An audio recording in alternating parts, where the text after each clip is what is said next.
आज के इस वीडियो में मैं बात करूंगा यादवों की 11 बड़ी डायनेस्टी के बारे में। सबसे पहले आपको डायनेस्टीज की मतलब बतलाता हूं।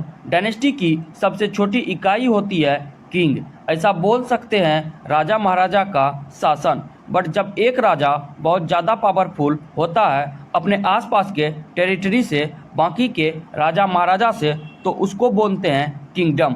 ऐसे बहुत से किंगडम के सपोर्ट से मिलाकर बनता है एम्पायर, उसी को डायनेस्टी भी बोलते हैं। और आज के इस वीडियो में यादवों के 11 बड़े डायनेस्टीज के नेम बतलाता हूं जो बहुत बड़े थे, पूरे भारत में फैले हुए थे। पहला यादवाज ऑफ देवनागरी, दूसरा यादवाज ऑफ भल्लभी, तीसरा चेरा यादवाज ऑफ भीनंद, चौथा नंद डायनेस्टी, पांचवा मल्ला डायनेस्टी ऑफ यादव, छठा होलकर्स ऑफ इंदौर डायनेस्टी, सातवां यदुवंशी ऑफ कोसी, आठवां सूर डायनेस्टी, नौवां अहीर ऑफ रेवाड़ी, 10वां तल्लुवा डायनेस्टी, 11वां खंडे रॉ होलकर डायनेस्टी। आप कल्पना भी नहीं कर सकते इसके अंदर कितने रूलर बैठे होंगे। क्या लगता है दोस्तों एक वीडियो में संभव है इन 11 डायनेस्टी के ऊपर डिस्कस करना? बिल्कुल नहीं। इसलिए आज के इस वीडियो में मैं यदुवंशी सबसे पहले स्यूनर डायनेस्टी के ऊपर चर्चा करूंगा। एक एक करके मेरे इस टॉपिक पर 10 वीडियो और आएंगे। इन सभी डायनेस्टीज के ऊपर मैं चर्चा करूंगा, वह भी विस्तार में। स्यूना डायनेस्टी, इस डायनेस्टी को सेबुना या फिर यादव ऑफ देवागिरी के नाम से जाना जाता है। इतिहासकार के मुताबिक ये डायनेस्टी 1187 से लेकर 1317 में मौजूद थी। उस समय को मेडाइवल इंडियन डायनेस्टी भी बोला जाता है। यादव डायनेस्टी अपने पीक समय में नॉर्थ के नर्मदा से लेकर तुंगभद्रा नदी के साउथ तक फैली हुई थी, जो कि दक्कन रीजन के वेस्टर्न पार्ट में मौजूद थी। इस टेरिटरी में मौजूद थे आज के समय के महाराष्ट्र, नॉर्थन कर्नाटका और कुछ पार्ट मध्य प्रदेश के। यादव डायनेस्टी की राजधानी देवागिरी थी, जो प्रेजेंट डे में दौलताबाद में है, जो मॉडर्न समय में छत्रपति शिवाजी नगर डिस्ट्रिक्ट महाराष्ट्र में मौजूद है। इस सिक्के को ध्यान से देखिए। इस सिक्के का नाम है coinage of Yadavas of Devagiri. इस सिक्के को यादव राजा भलीमा भी के द्वारा चलाई गई थी 1185 से लेकर 1193 तक। इस सिक्के के सेंट्रल पार्ट पर आपको खिला हुआ लोटस नजर आएगा। आपको 2 श्री के साइन, साथ ही एलिफेंट, कोनाज, उसके बाद भिल्ला या महादेव जो कि देवागिरी के ऊपर राइट साइड से एरो इंडिकेट करती हुई नजर आ रही। आप इस नक्शे को ध्यान से देखिए। जो कलर्ड मैप है वह ऐसा स्थान है जहां पर यादवों का एक समय में शासन हुआ करता था, और जो कलरलेस या ग्रीन कलर के साइड में है वह यादवों के पड़ोसी राज्य है, जो छोटे छोटे किंगडम के रूप में है। ये तस्वीर इतिहासकार ने 1200 से लेकर 1300 सीई की बताई है। यादव नगरी की कुछ और बेसिक पॉइंट जो आपके लिए जानने बेहद जरूरी है। उस समय तक गवर्नमेंट पूरी तरीका से मोनार्च थी। धर्म की बात करें तो हिंदुत्व का वर्चस्व था। कास्ट की बात करें तो यादव जाति पूरी तरीका से डोमिनेट कर रही थी। यादव हिस्ट्री का आरंभ अर्लीस्ट 860 सीई में हुआ था, लेकिन 1187 सीई में जाकर यादव डायनेस्टी पूरी तरीका से एस्टेब्लिश्ड हुई। 1337 में यादव डायनेस्टी डी एस्टेब्लिश्ड हो जाती है। अगर डायनेस्टी की सबसे छोटी इकाई देखें तो वह किंग होती है। पहले जब एक राजा को बहुत सारे राजा का सपोर्ट मिले, जैसे कि उस पर अटैक मतलब बाकी सारे राजा पर अटैक, जब चाहे वह एक राजा बाकी सारे राजा को आदेश दे सके। इतना समझ लीजिए, जब ऐसा कंडीशन आता है कोई एक राजा बहुत सारे राजा को अपने अधीन करने, तो उस राजा के राज्य को हम किंगडम बोलते हैं। ऐसे ही दो बड़े किंगडम का सपोर्ट मिला था यादवों को, जिसमें से कलाचुरीज ऑफ कल्याणी और दूसरा वेस्टर्न चालुक्याज एम्पायर इसमें शामिल थे। वेस्टर्न चालुक्याज एम्पायर के रूलर भी यादव ही थे, जो खुद ही 3 बड़े किंगडम को मिलाकर बनी थी। खैर, जब बहुत सारे किंगडम का सपोर्ट किसी एक राजा को मिले तो उसके किंगडम का नाम डायनेस्टी पड़ता है।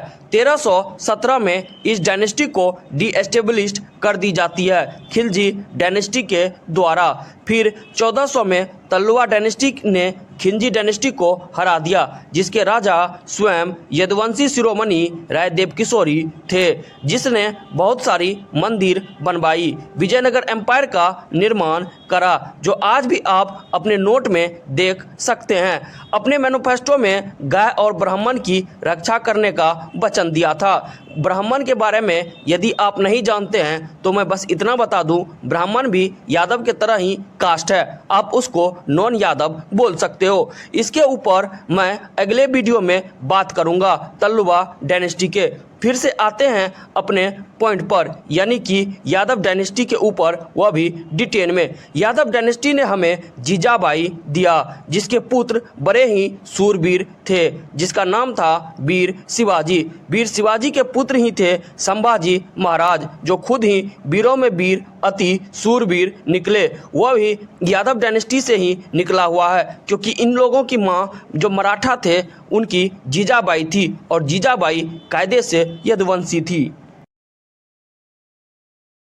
खैर, इतिहास पर वापस आते हैं। यादव शुरुआती दिनों में फ्यूडेटरी रूल पर बिलीव करते थे, वेस्टर्न चालुक्याज के साथ। अब सवाल ये उठता है, फ्यूडेटरीज रूल क्या होता है? आइए हम एक्सप्लेन करते इसको पॉइंट पर पॉइंट।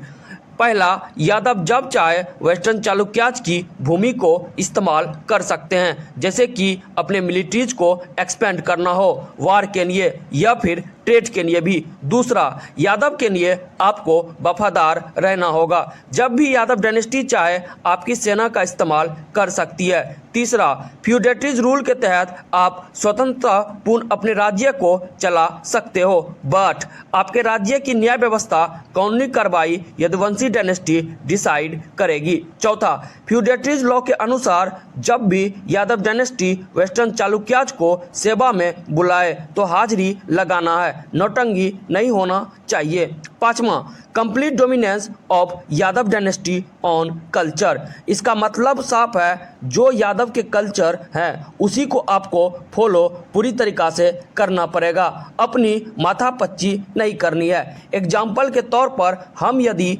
आपको श्री कृष्ण की भक्ति करने बोले तो इसका मतलब ये हुआ कि आपको कृष्ण की भक्ति करनी है, राम या किसी अन्य देवी देवताओं के नहीं। यदि यादव की धरती पर जन्माष्टमी मनाई जाएगी तो आपको भी अपने धरती पर जन्माष्टमी ही मनाना पड़ेगा, भले ही रामनवमी क्यों ना चल रहा हो। हम डिसाइड करेंगे और सेलेक्ट करेंगे आप कौन से फेस्टिवल मनाओगे, कौन से नहीं। इसी को बोलते हैं कंप्लीट डोमिनेंस ऑन कल्चर।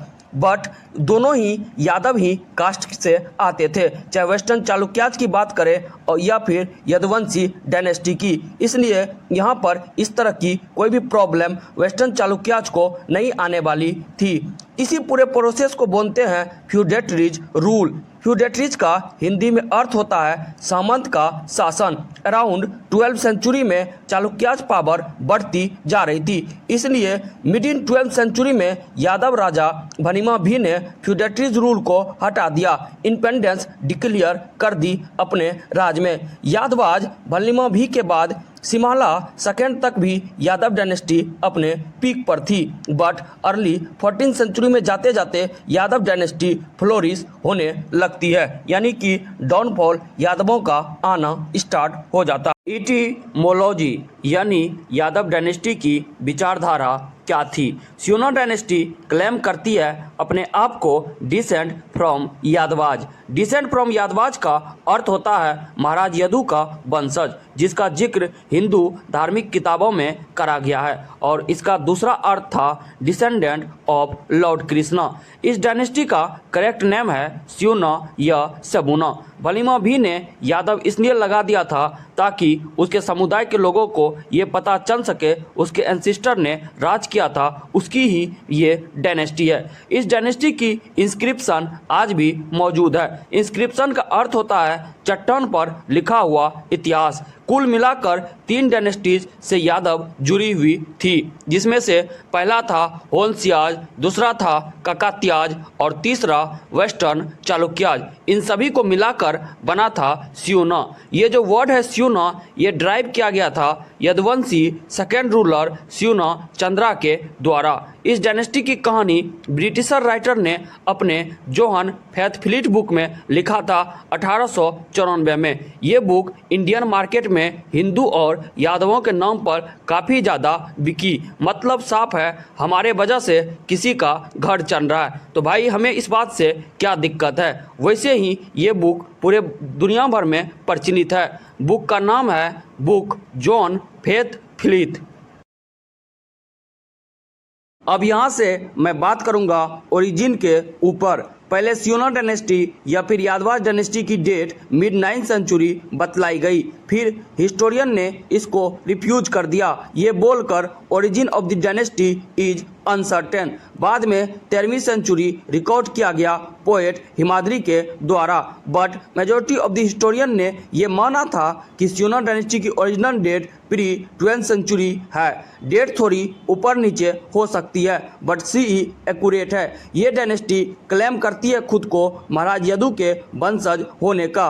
व्राटा खंडा और साथ ही कुछ सेवरल इंस्क्रिप्शन की माने तो स्यूना डायनेस्टी ये भी क्लेम करती है उनके पूर्वज पहले मथुरा में रहते थे, जो कि यूपी में पड़ता है। बाद में द्वारका चले गए, जिनको पहले दुरावती के नाम से जाना जाता था, जो कि गुजरात में आज भी मौजूद है।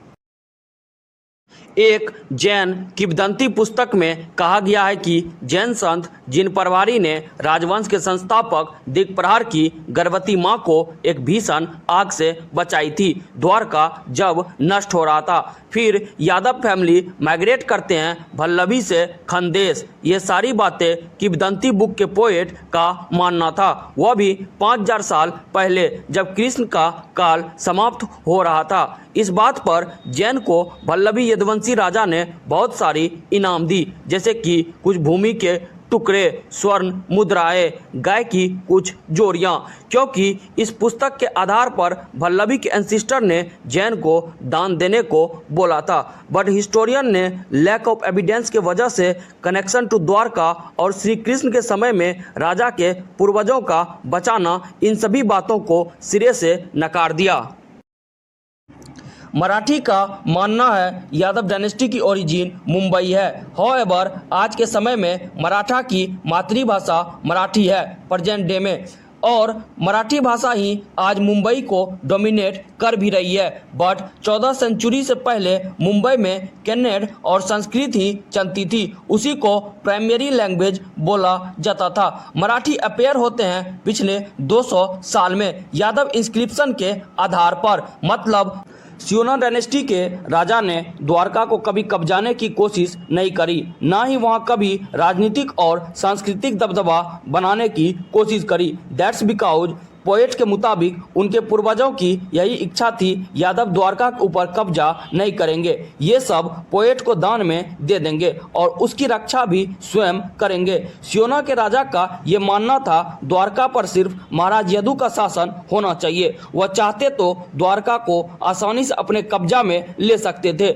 लेकिन उसने जाति मिथ को बढ़ावा देने के चक्कर में कभी द्वारका के एक्चुअल ओरिजिन पर ध्यान ही नहीं दिया, खास करके उन ज्योग्राफिकल रीजन पर, बल्कि वह इस बात पर डटे रहे बर्थ प्लेस ऑफ महाराज यदु को लेकर। बात साफ है, यदु को डिसेंट मानना और कृष्ण को द्वारका लैंड क्लेम करने के चक्कर में अब कृष्ण की धरती पर यादव कैसे कब्जा कर सकते हैं, ये बात जाति विशेष के लोगों ने यादवों के राजा के मन में डाल दिया। जाति विशेष ने खूब यादवों की दलाली करी और अपनी प्रॉपर्टी बनाते रहे, गरीब से जमींदार हो गए, फिर जिसका शासन आता था उसकी दलाली करते थे। आप इस इंस्क्रिप्शन को ध्यान से देखिए। इसका नाम है हीरो स्टोन। कनाडा इंस्क्रिप्शन के साथ मौजूद है 1235 में। 1286 सीई में यहाँ पर यादव राजा रामचंद्र का शासन था। उन्होंने केदारेश्वरा टेम्पल बनवाया था बिल्लागवी में, जिसका जिला था शिमोगी डिस्ट्रिक्ट, कर्नाटका स्टेट। ये जो टेरिटरी है यहाँ पर एंशियंट टाइम में यादवों का शासन हुआ करता था, जो कि प्रेजेंट डे में लोकेटेड है महाराष्ट्र में। और कुछ सेवरल स्कॉलर की माने तो सेवरल स्कॉलर टिपिकली बोलते हैं महाराष्ट्र के इतिहासकार को। आज के समय में महाराष्ट्र वाले ने इनको रिजर्व कर रखा है, यानी कि यादव डायनेस्टी को म्यूजियम में, उसके कुछ स्क्रिप्चर को, कुछ इंस्क्रिप्शन को। स्यूना डायनेस्टी के राजा ने द्वारका को कभी कब्जाने की कोशिश नहीं करी, ना ही वहां कभी राजनीतिक और सांस्कृतिक दबदबा बनाने की कोशिश करी। दैट्स बिकॉज पोएट के मुताबिक उनके पूर्वजों की यही इच्छा थी, यादव द्वारका के ऊपर कब्जा नहीं करेंगे, ये सब पोएट को दान में दे देंगे और उसकी रक्षा भी स्वयं करेंगे। स्योना के राजा का ये मानना था द्वारका पर सिर्फ महाराज यदु का शासन होना चाहिए। वह चाहते तो द्वारका को आसानी से अपने कब्जा में ले सकते थे, लेकिन उसने जाति मिथ को बढ़ावा देने के चक्कर में कभी द्वारका के एक्चुअल ओरिजिन पर ध्यान ही नहीं दिया, खास करके उन ज्योग्राफिकल रीजन पर, बल्कि वह इस बात पर डटे रहे बर्थ प्लेस ऑफ महाराज यदु को लेकर। बात साफ है, यदु को डिसेंट मानना और कृष्ण को द्वारका लैंड क्लेम करने के चक्कर में अब कृष्ण की धरती पर यादव कैसे कब्जा कर सकते हैं, ये बात जाति विशेष के लोगों ने यादवों के राजा के मन में डाल दिया। जाति विशेष ने खूब यादवों की दलाली करी और अपनी प्रॉपर्टी बनाते रहे, गरीब से जमींदार हो गए, फिर जिसका शासन आता था उसकी दलाली करते थे। स्यूना डायनेस्टी के समय में जो भी कवि राजा की तारीफें करता था या अपनी किताब में राजा के पूर्वजों का लिंक महाराज यदु और लॉर्ड कृष्णा से जोड़ता था। कुल मिलाकर मैं बस इतना कहना चाह रहा हूँ, राजा को इतिहास पसंद आनी चाहिए तो राजा खुश होकर उन्हें इनाम दे देते थे। स्यूना डायनेस्टी की एक सभा बैठाई जाती थी जिसमें बहुत से कवि अपनी अपनी किताबें लिखा करते थे और कुल मिलाकर राजा को खुश करने की कोशिश करते थे। खुश करने के लिए राजा के सामने यादवों की तारीफें करना, कोई श्री कृष्ण का नाम लेता था तो कोई महाराज यदु का, बट ये दो नाम काफ़ी पुराने हो गए थे। फिर कवि ने नए नाम लेना शुरू कर दिया, जैसे वीर लौरिक और राजा पोरस, जिसमें लौरिक और मांझरी की एक फेमस कहानी मिलती है, जिसमें लौरिक एक ही तलवार से पर्वत को बीच भाग से काट देते हैं मांझरी को पाने के लिए। फिर जब सत्ता चली जाती थी तो वही कुछ जाति विशेष के लोग यादवों की बुराई करते थे। खास करके मुगलों और अंग्रेजों के समय में इन जाति विशेषों ने जी भरकर यादवों की बुराई करी, इसी से उन्हें संतुष्टि मिलती। मराठी का मानना है यादव डायनेस्टी की ओरिजिन मुंबई है। हॉवेवर आज के समय में मराठा की मातृभाषा मराठी है प्रेजेंट डे में, और मराठी भाषा ही आज मुंबई को डोमिनेट कर भी रही है। बट 14 सेंचुरी से पहले मुंबई में कन्नड़ और संस्कृत ही चलती थी, उसी को प्राइमरी लैंग्वेज बोला जाता था। मराठी अपेयर होते हैं पिछले 200 साल में यादव इंस्क्रिप्शन के आधार पर, मतलब पहले महाराष्ट्र के लोग कन्नड़ और संस्कृत बोलते थे यादव डायनेस्टी तक, और अचानक से 200 साल में ऐसा क्या हो गया जो महाराष्ट्र की मदर टंग लैंग्वेज ही बदल गई। दोस्तों, आपके जानकारी के लिए मैं बता दूं, 14th सेंचुरी में स्यूना डायनेस्टी या फिर समुना डायनेस्टी या फिर यादवाज ऑफ देवागिरी का शासन काल समाप्त हो जाता है। वहाँ पर एक नई डायनेस्टी एस्टेब्लिश होती है जिसका नाम होता है अलाउद्दीन खिलजी। वह एक मुस्लिम इन्वेडर होते हैं, उनके पास एक मोटा सा माइक होता है, वह कुछ उर्दू में मंत्र मस्जिद के अंदर पढ़ देते हैं और वह बहुत तरह के मंत्र भी जानते थे। इसी वजह से हो सकता है शायद 200 साल में मराठी बोलने की आबादी बढ़ गई महाराष्ट्र के अंदर एज कंपेयर कन्नड़ और संस्कृत बोलने वाले लोगों के अपेक्षा में। खैर, इन सभी मंत्र को और तंत्र को छोड़ते हैं पीछे। पिछले 200 साल से भारत गुलाम था। जाहिर सी बात है, कुछ नमाज पढ़ने वाले हमारे देश के अंदर विदेशी लोग आए और उसने हमारे लैंग्वेज को डोमिनेट कर दी। फिर बहुत समय के बाद यादव ने एक्सेप्ट करी कनेक्शन मराठी से। कन्नड़ और संस्कृत को ट्रांसलेट करवाया जाता था बड़े बड़े डायनेस्टीज के द्वारा। ये मराठी वर्ड ये भी यादवों ने ही 1311 में दिया था, जो प्रेजेंट में मराठा कास्ट को इंडिकेट करती है। बस मराठा होना चाहिए, बात खत्म। एपिग्राफिक एविडेंस की माने तो यादव डायनेस्टी लाइकली इमर्ज करते हैं कन्नड़ स्पीकिंग बैकग्राउंड से। यादव की यदि 500 साल के आसपास की इंस्क्रिप्शन की माने तो कन्नड़ मोस्ट कॉमन लैंग्वेज है इंस्क्रिप्शन की, जबकि कन्नड़ तो कर्नाटका की लैंग्वेज है। तो क्या कन्नड़ वाले ही कब्जा किए थे महाराष्ट्र वाले पर? वेल, ये सवाल तो बहुत समय से बहुत लोगों के दिमाग में घूम रहा है। इसका जवाब ठीक से इतिहासकार नहीं दे पाए, लेकिन मेरा यही मानना है अलाउद्दीन खिलजी ने ही काले माइक लेकर मंत्र पढ़ दिया था मस्जिद के अंदर। तब से ही ये चीजें रहस्यमयी रह गई।